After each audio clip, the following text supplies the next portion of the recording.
Hi, I'm Sharon Masige. I'm Ugandan, but I was born in Botswana and moved to Australia with my family in 2003. I can't believe it's been 20 years since I first moved to Australia. In this series, I'll be reflecting on my experience living in Australia. And I'll be speaking with fellow African migrants about how they've adjusted to life here as well. What they've loved, what they've struggled with, and how they've made a name for themselves and found success here as well. Whether that's in business, fashion, or entertainment. So, if you're an African migrant and you've moved here for work or study, I hope what we share can give you some insights into what life is like here and how you can make the most of your time here. So, with that, let's get into it.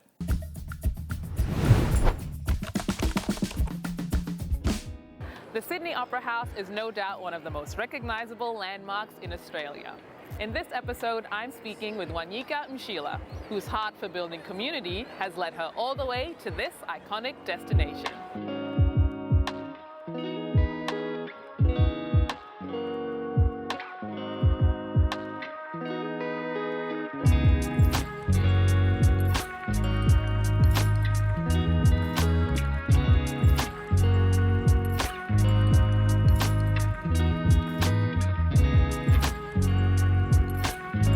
Hi, Wanyika.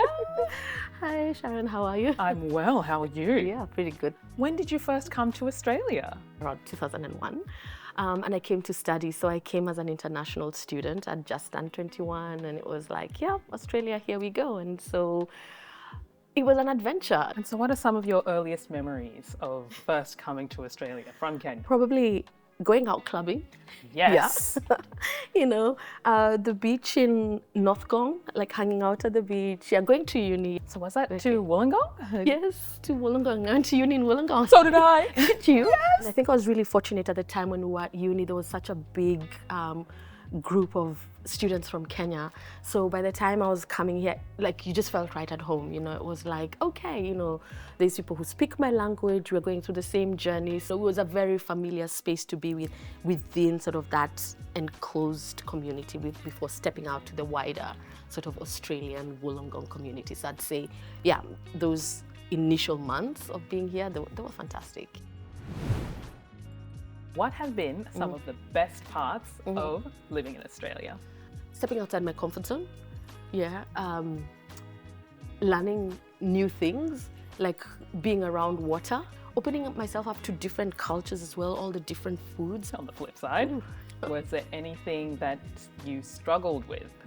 On the very frivolous side, one of the things I struggled with was fashion. Because, back home in Kenya, like back then, all these stores, like chain stores, were not common.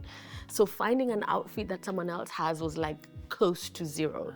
So you come to Australia, you're going shopping and everything just looks the same, So that was a struggle because like clothes for me is a way of expressing myself. On the more serious side, I would say probably one of the things I struggled with was being at uni and coming from a country that was English speaking, where we've been brought up speaking in English. Before coming to Australia, I had done 2 years of an international baccalaureate.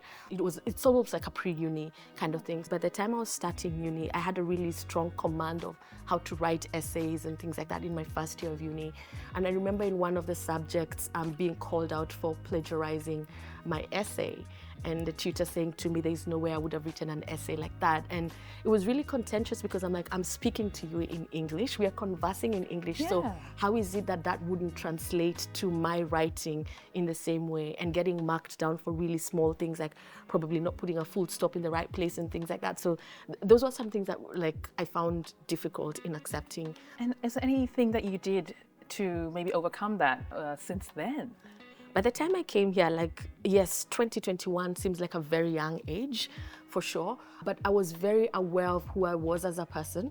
I never thought of myself as a Black person until I came to Australia. So my proximity of my Blackness was because of that contrast to the whiteness of it.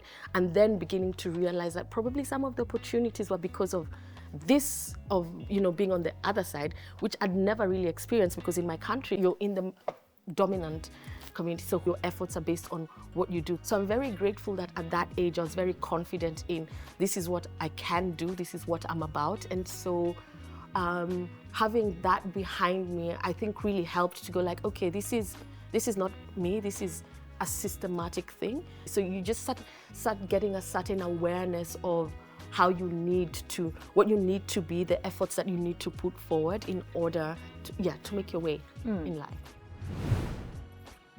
What are some of the other things that helped you adjust more broadly to life in Australia? I'd say my family values, my upbringing.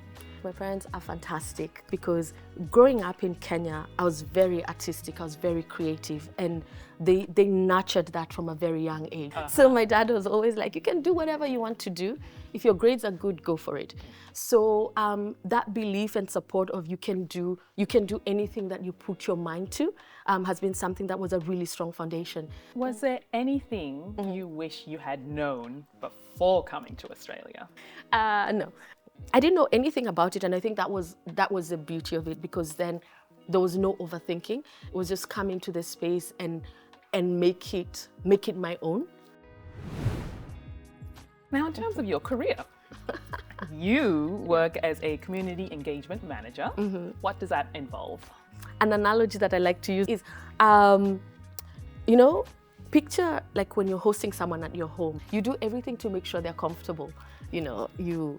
Do you have the right foods? Do you know what their allergies are? So that's kind of what I like to look at my role as community engagement as. Like, how can you be hospitable? How can you open your spaces to people that you're inviting in to make sure that they feel comfortable and they want to keep coming back more? You have done a lot of now what we call community engagement work. So specifically, some examples are in theatre around 7 Methods of Killing Kylie Jenner, Black Brass. How important is it to include community throughout the life cycle of such projects? I think it's really important, especially for the projects that you've mentioned, where the stories are very, in this particular instance, to a black diaspora, African community. It was really important to have not necessarily buy-in, but people along that journey. Because it's stories by us for us, and in spaces where we might not historically have felt welcomed or that we belong in.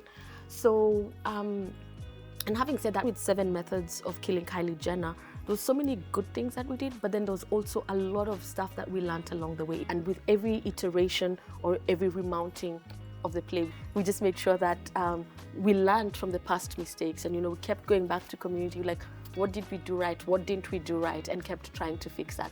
And that's what engagement with community is about.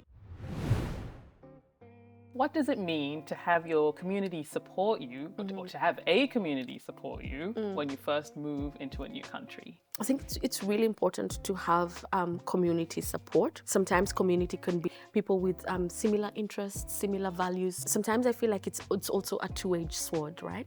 Because you could come here, you're in a new country, and you're looking to probably spread your wings, to try different things. And a community can also hold you back, because then you're being different. So it's really important to determine who is community, and are they uplifting you, or are they, holding you back? That actually touches really well on my next question, which is some tips that you would give to other African migrants about either building community or finding the community here in Australia. For that, I need to read some answers. Let us see. Find things that are of interest to you outside of work and school and pursue those. So either your local clubs, shows, things like that. Finding a calendar of events, like for example, in the African culture, we've got AfriCultures, which is one of the largest events in New South Wales. Volunteer, even if it's once a month. Find some trusted friends and put a mentor in that as well. It could be someone who's older, someone who's been around a bit longer, somebody who just has that much bit more of an advantage in terms of maybe longevity of being here. Don't keep things to yourself. Like, we've lost too many young people because of feeling like they're the only ones going through something in a country where there's so many of us who could chip in and help out. Maintain contact with family. That is so important because that's your value system. Those are your number one fans, you know. They know you, they know your value set, they know who you are as a person. Just maintaining that contact, I think is really important. There's always something I learn from Wanika. She is such a wealth of knowledge. I particularly liked when she said she had a lot of confidence in herself before she came to Australia, which really helped when she was enduring those tough times. I know for me, when I would experience things like microaggressions that would really mess with my confidence, what helped me is acknowledging my feelings, knowing, I'm feeling upset or I'm feeling frustrated, and feeling confident in yourself and knowing who you are, that can really help when you go through those frustrating situations. I hope you enjoyed this video. And if you're an African migrant and you're looking for more tips like these, make sure you check out the other episodes in this series.